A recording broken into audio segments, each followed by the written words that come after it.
দক্ষিণ চব্বিশ পরগনায় বন দফতরের অত্যাচারের বিরুদ্ধে শুরু হয়েছে এক অভিনব প্রতিবাদ। কুলতলির পূর্ব গুড়গুড়িয়ার রাস্তায় তালের ডোঙা, জাল আর কাঁকড়া ধরার হাড়ি নিয়ে মৌন অবস্থানে বসেছেন বহু মৎস্যজীবী। শীতের সকালে ঠান্ডাকে উপেক্ষা করেই জীবন জীবিকার দাবিতে এই আন্দোলনে সামিল হয়েছেন তারা। অভিযোগ, দীর্ঘদিন ধরে মাকড়ি নদী ও চিতুড়ি জঙ্গলে প্রবেশের সময় বাধা দেওয়া, জলযান আটকানো, তাদের উপরে টাকার বোঝা চাপিয়ে দেয় বন দফতর। তারই প্রতিবাদে 21শে নভেম্বর নদীবক্ষের শতাধিক তালের ডোঙা নিয়ে কুলতলি বিট অফিসে অবরোধ করেছিল মৎস্যজীবীরা। সেখানে তাদের ধর্ণা মঞ্চ ভেঙে দেওয়া হয়। এক প্রকার বাধ্য হয়ে প্রতিবাদে নেমেছে স্থানীয় মৎস্যজীবীরা।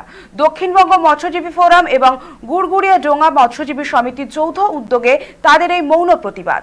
এখন দেখার বিষয়, মৎস্যজীবীদের এই নীরব প্রতিবাদের জবাব কত দ্রুত গুরুত্ব দেয় বন দফতর।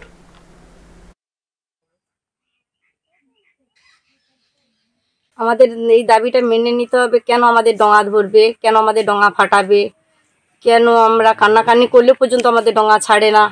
এই জন্য আমাদের এটা বসে, যাতে আমাদের সবসময় কাঁকড়া মাছ ধরতে দিতে পারে, সেই জন্য আমরা এই দাবিটা রেখেছি। কারা আপনাদের উপর অত্যাচার করে? ফরেস্টার বিড অফিস থেকে। হচ্ছে কি, আমাদের দাবি ছিল জব কার্ডের টাকা দেওয়া হয়নি। আমাদের যে ডোঙা, যে মৎস্য, আমাদের মাছ জীবিকা করি, কাঁকড়া মাছ ধরি, এর জন্য আমাদের ডোঙাতে ফাইন কাটে 1100 টাকা, কারো 500 টাকা, কারো 250 টাকা। এর জন্য আমাদের মানে একটা দাবি, যে কোনো রসিদ দেয় না, আর আমাদের না ধরলে খুব মারে, অত্যাচারও করে। এর জন্য আমরা একটা দাবি নিয়ে বসেছি, যাতে আমাদের এটা কাজটা সম্মিলন হয়।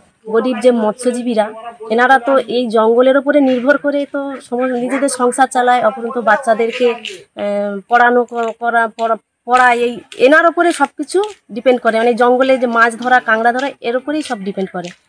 কিন্তু এই যে ফরেস্টের অত্যাচার এত দিনে দিনে বেড়ে যাচ্ছে, যে মাসে কারোর কাছ থেকে নিচ্ছে 250 টাকা, কারোর কাছ থেকে নিচ্ছে 1000 টাকা, মানে যেমন খুশি তেমন এরা অত্যাচার করছে। তাই এবার এনারা হচ্ছে যে যাতে ভালোভাবে যাতে মানে মাছ ধরতে যেতে পারে, তার জন্য এনাদেরকে একটা নিজস্ব পারমিট দেওয়া দরকার। আর নিজস্ব হচ্ছে যে অধিকার, যেটা আর কি নিজস্ব ব্যক্তিগত পারমিটটা এনাদেরকে দিতে হবে। সময় নিউজ এখনকার মতো এই পর্যন্তই। আপনারা দেখতে থাকুন সময় কলকাতা। সময় বলবে সময়ের কথা।